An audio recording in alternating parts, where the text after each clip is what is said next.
Hi, I'm Miley Oye, and I work with Google Search. I'd like to share advice to help you hire a useful SEO and prevent hiring a bad SEO, one who you might pay a lot of money without positive results, or even worse, one who implements shady practices on your website that result in a reduction in search rankings. SEO stands for Search Engine Optimization. To some, SEO seems like black magic.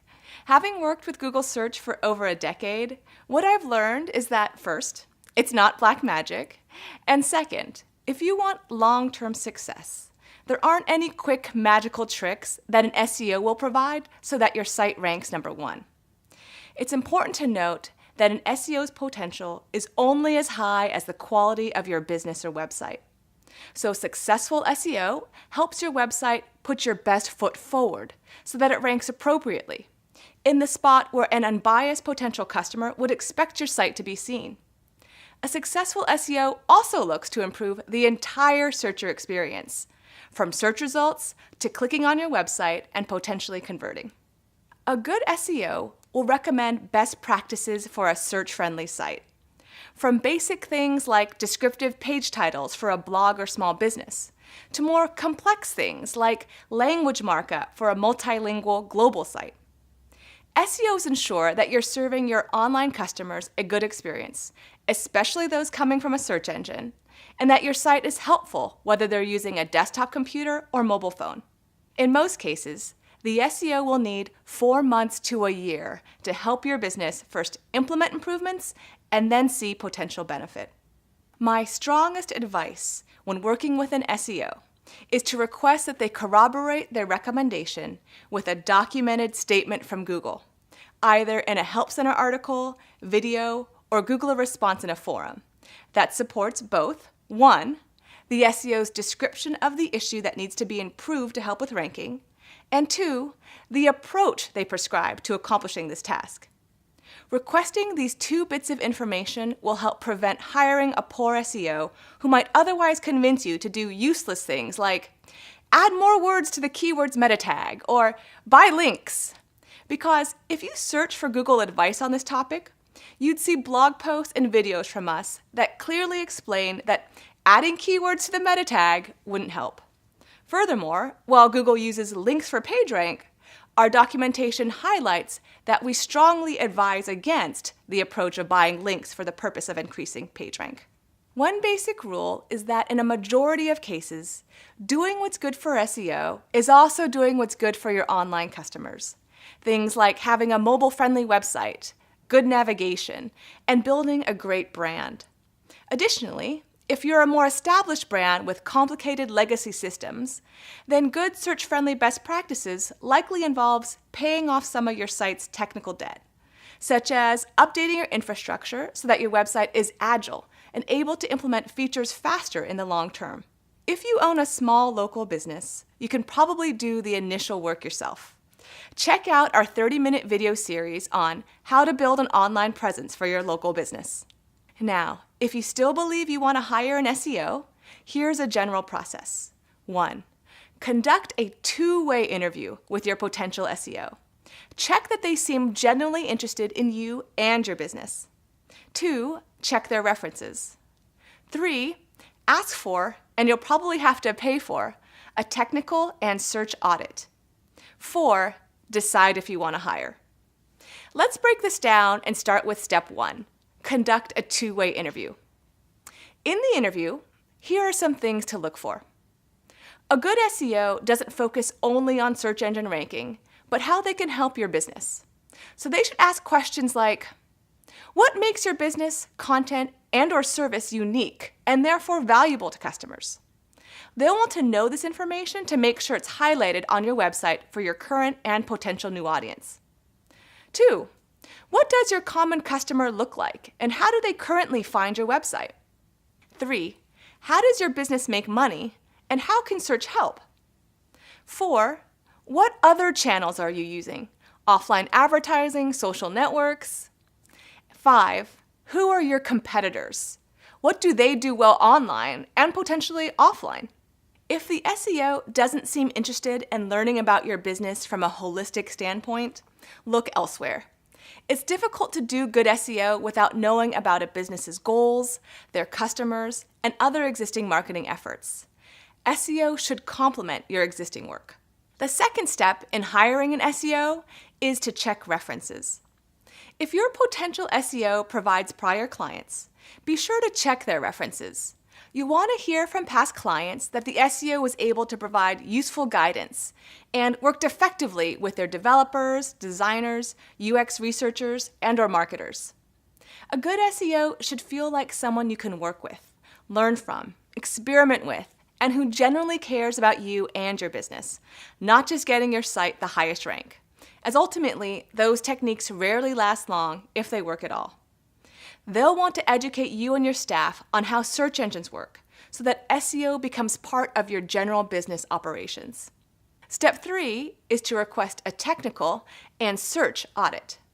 If you trust your SEO candidate, give them restricted view, not full or write access, to your Google Search Console data and even your analytics data. Before they actually modify anything on your website, have them conduct a technical and search audit to give you a prioritized list of what they think should be improved for SEO. If you're a larger business, you can hire multiple SEOs to run audits and prioritize improvements, see what each has to say, and then determine who you could work with the best. In the audit, the SEO should prioritize improvements with a structure like 1. The issue, 2. The suggested improvement, 3. An estimate on the overall investment. In other words, the time, energy, or money it would take for your developers to implement the improvement, and for Google Search, as well as searchers and customers, to recognize the improvement. The SEO will need to talk with your developers to better understand what technical constraints may exist. 4. The estimated positive business impact. The impact might be a ranking improvement that will lead to more visitors and conversions, or perhaps the positive impact comes from a back-end change that cleans up your site and helps your brand be more agile in the future. 5. A plan of how to iterate and improve on the implementation, or perhaps how to experiment and fail fast should the results not meet expectations. That covers the structure of the technical and search audit. Now let's talk about each of these audits individually. In the technical audit, your SEO should be able to review your site for issues related to internal linking, crawlability, URL parameters, server connectivity, and response codes, to name some. If they mention that your site has duplicate content problems that need to be corrected, make sure they show you the specific URLs that are competing for the same query, or that they explain it should be cleaned up for long-term site health, not initial growth. I mention this because lots of duplicate content exists on websites, and often it's not a pressing problem. In the search audit, your potential SEO will likely break down your search queries into categories, like branded and unbranded terms. Branded terms are those with your business or website's name, like a search for Gmail is a branded term, while a search for email is an unbranded or general keyword. An SEO should make sure that for branded queries, such as Gmail, your website is providing a great experience that allows customers who know your brand or website to easily find exactly what they need and potentially convert. They might recommend improvements that help the entire searcher experience, from what the searcher sees in search results to when they click on a result and use your website. For unbranded queries, an SEO can help you better make sense of the online competitive landscape. They can tell you things like, here are the types of queries it would make sense for your business to rank, but here's what your competition has done and why I think they rank where they do. For instance, perhaps your competition has great reviews, really shareable content, or they run a highly reputable site. An SEO will provide recommendations for how to improve ranking for these queries and the entire searcher experience. They'll introduce ideas like, update obsolete content. They might say, your site is suffering because some of your well-ranking content is obsolete, has poor navigation, a useless page title, or isn't mobile-friendly. Let's improve these pages and see if more website visitors convert and purchase, or if they can micro-convert, meaning that perhaps they subscribe or share content. Improve internal linking.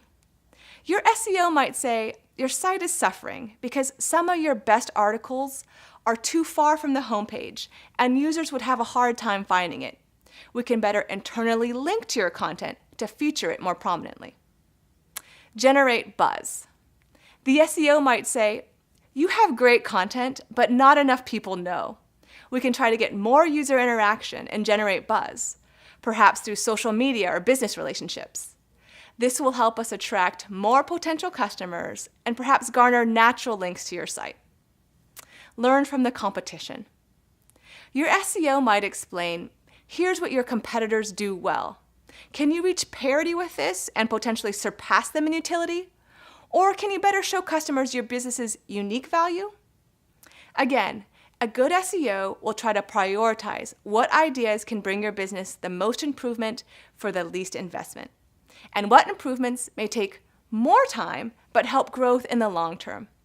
Once they talk with you and other members of your team, such as developers or marketers, they'll help your business forge a path ahead.